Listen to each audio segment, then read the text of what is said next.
പാലക്കാട്ടേക്കാണ് സ്ഥാനാർത്ഥി ടി ബേബി തെരഞ്ഞെടുക്കപ്പെട്ടു. BJP T ബേബിക്ക് 25 വോട്ടുകളാണ് ലഭിച്ചത്. UDFന്റെ റിസ്വാന ബീഗത്തിന് 17 വോട്ടുകളും LDFന്റെ കെ കുമാരിക്ക് 10 വോട്ടുകളും ലഭിച്ചു. വിവരങ്ങളുമായി അരുൺ ആലത്തൂർ ചേരുന്നു. അരുൺ, എന്തൊക്കെയാണ് ഏറ്റവും ഒടുവിലേക്കുന്ന വിവരങ്ങൾ? നഗരസഭയിൽ വൈസ് ചെയർമാൻ സ്ഥാനത്തേക്കുള്ള വോട്ടെടുപ്പ് പുരോഗമിക്കുകയാണ്. അതിലിപ്പോൾ ആദ്യ റൗണ്ട് പൂർത്തിയായിരിക്കുകയാണ്. ആദ്യ റൗണ്ട് പൂർത്തിയാവുമ്പോൾ BJPയുടെ ടി ബേബി 25 കൗൺസിലർമാരുടെ പിന്തുണ നേടിയിരിക്കുന്നു. അതുപോലെ തന്നെ UDFന്റെ റിസ്വാന ബീഗം 17 കൗൺസിലർമാരുടെ പിന്തുണയാണ് നേടിയിരിക്കുന്നത്.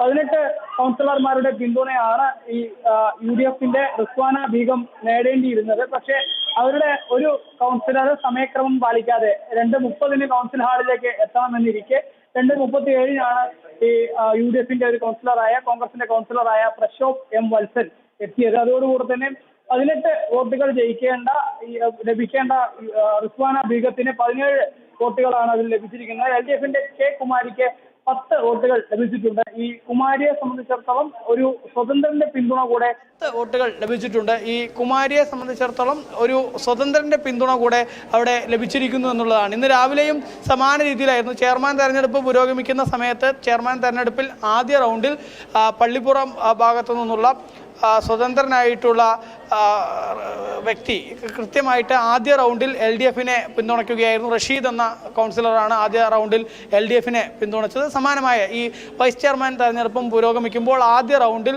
സ്വതന്ത്രൻ ഏതായാലും LDFനെ പിന്തുണച്ചിരിക്കുന്നു. 10 വോട്ടാണ് LDFനെ ലഭിച്ചിരിക്കുന്നത്. LDFന്റെ സ്ഥാനാർത്ഥിയായി മത്സരിച്ചിട്ടുള്ള കെ കുമാരിക്ക് ലഭിച്ചിരിക്കുന്നത് എന്നുള്ളതാണ്. അതേസമയം തന്നെ BJPയുടെ സ്ഥാനാർത്ഥിയായിട്ടുള്ള ടി ബേബി അവർക്ക് 25 വോട്ടുകൾ ലഭിച്ചിട്ടുണ്ട്. ഏതായാലും ഇനി രണ്ടാം റൗണ്ടിലേക്ക് കടക്കുന്ന സമയത്ത് കഴിഞ്ഞ ചെയർമാൻ തെരഞ്ഞെടുപ്പിൽ രണ്ടാം റൗണ്ടിലേക്ക് കടന്നപ്പോൾ LDF ബഹിഷ്കരിക്കുകയായിരുന്നു ചെയ്തത്, അല്ലെങ്കിൽ LDF ഇറങ്ങി പോവുകയായിരുന്നു ചെയ്തത്. ഇതിപ്പോൾ രണ്ടാം റൗണ്ടിൽ ഇനിയിപ്പോൾ LDF എന്താണ് അവരുടെ നിലപാട് എന്നുള്ളത് അറിയേണ്ടതായിട്ടുണ്ട്. രണ്ടാം ഘട്ടം എപ്പോഴായിരിക്കും നടക്കുക?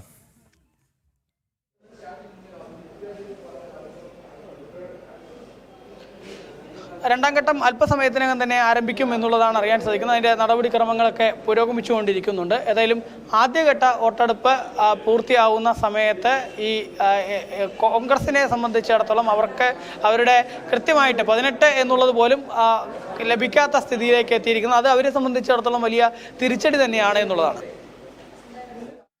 പാലക്കാട് നഗരസഭ വൈസ് ചെയർമാനായി BJP സ്ഥാനാർത്ഥി ടി ബേബി ഒന്നാം ഘട്ടത്തിൽ തിരഞ്ഞെടുക്കപ്പെട്ടു. BJP ടി ബേബിക്ക് 25 വോട്ടുകളാണ് ലഭിച്ചത്. UDF റിസ്വാന ബീഗത്തിന് 17 വോട്ടുകളും LDFന്റെ കെ കുമാരിക്ക് 10 വോട്ടുകളും. സ്വതന്ത്രനായിട്ടുള്ള വ്യക്തി LDFനെ പിന്തുണച്ചു എന്ന വിവരങ്ങളാണ് പാലക്കാട് നിന്ന് ലഭിക്കുന്നത്. പാലക്കാട് ആദ്യഘട്ടം പൂർത്തിയായിരിക്കുന്നത്. രണ്ടാം ഘട്ടം അല്പസമയത്തിനകം തന്നെ നടക്കുമെന്നാണ് നമുക്കറിയാൻ കഴിയുന്നത്. നമുക്കറിയാം BJP പാലക്കാട് 3ാം തവണയുമാണ് അധികാരത്തിലേറുന്നത്. P. സ്മിതേഷാണ് ചെയർമാനെ മാറിയത്. സത്യപ്രതിജ്ഞ ചടങ്ങിൽ BJP നേതാക്കളായ കെ അനീഷ് കുമാറും ശ്രീ കൃഷ്ണകുമാറും പ്രശാന്ത് സിംഗും അടക്കമുള്ളവരെല്ലാം പങ്കെടുത്തിരുന്നു. നമുക്കറിയാം വികസിത കേരളം എന്ന ലക്ഷ്യം മുൻനിർത്തി BJPയുടെ കാഴ്ചപ്പാടിനൊപ്പം പാലക്കാട് നഗരസഭയും വളരുന്നൊരു കാഴ്ച. ഏറ്റവും ഒടുവിൽ P. സ്മിതേഷാണ് ചെയർമാനായി മാറുന്നത്. അരുൺ, നമുക്കറിയാം പാലക്കാട് നഗരസഭയിലെ BJPയുടെ തുടർച്ചയായ വികസന നയങ്ങൾ ജനങ്ങൾ ഏറ്റെടുത്തതിൻ്റെ നമുക്ക് ഏറ്റെടുത്തു എന്നതിൻ്റെ വ്യക്തമായ തെളിവായിരുന്നു പാലക്കാട് BJPയുടെ ജയം, അല്ലേ?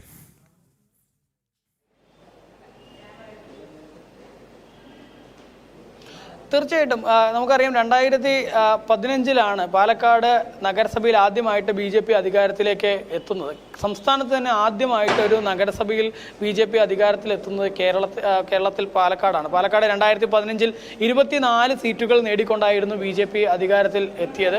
അതിനുശേഷം പിന്നീട് ജനങ്ങളുടെ കൂടുതൽ പിന്തുണ ലഭിക്കുകയും അങ്ങനെ ആ കൂടുതൽ പിന്തുണയോടുകൂടെ തന്നെ 28 സീറ്റുകൾ നേടിയായിരുന്നു 2020 BJP പാലക്കാട് നഗരസഭയിൽ അധികാരത്തിലെത്തിയത്. ഏതായാലും 10 വർഷം പൂർത്തിയാക്കി ഇപ്പോൾ 3ാം ടൈമിലേക്ക് അടക്കുമ്പോൾ 25 സീറ്റുകളിലാണ് BJPക്ക് ലഭിച്ചിരിക്കുന്നത്. അതും പല സീറ്റുകളിലും UDFന്റെയും അതുപോലെ തന്നെ LDFന്റെയും ഒക്കെ ഭാഗത്ത് നിന്ന് BJPയെ പാലക്കാട് നഗരസഭയിൽ നിന്ന് മാറ്റി നിർത്തുക എന്നുള്ള ലക്ഷ്യത്തോടു കൂടി അവർ പരസ്പരം ക്രോസ് വോട്ടിംഗ് ഉൾപ്പെടെ പല വാർഡുകളിലും നടത്തി. എന്നിട്ട് പോലും BJPയുടെ തേരോട്ടത്തെ അവർക്ക് തടുക്കാൻ കഴിഞ്ഞില്ല എന്നുള്ളതാണ്. അത്തരത്തിൽ 25 കൗൺസിലർമാരെ നേടിക്കൊണ്ട് പാലക്കാട് നഗരസഭയിൽ BJP അധികാരത്തിലേക്ക് എത്തുന്ന കാഴ്ചയായിരുന്നു. ഏതായാലും നഗരസഭയിൽ ഏറ്റവും വലിയ ഒറ്റകക്ഷിയായി BJP മാറിയതിന് പിന്നാലെ കോൺഗ്രസിന്റെ ഭാഗത്തു നിന്നും CPM ഭാഗത്തു നിന്നും അതുപോലെ തന്നെ ജമാഅത്തെ ഇസ്ലാമി, SDPI, അതുപോലെ മുസ്ലിം ലീഗ് എന്നിവയുടെയൊക്കെ ഭാഗത്തു നിന്ന് BJP അധികാരത്തിൽ നിന്ന് മാറ്റുന്നതിന് വേണ്ടി ഏതു തരത്തിലുള്ള അടവും അവർ പ്രയോഗിക്കുമെന്നുള്ള നിലപാട് ആദ്യഘട്ടത്തിൽ സ്വീകരിച്ചിരുന്നു.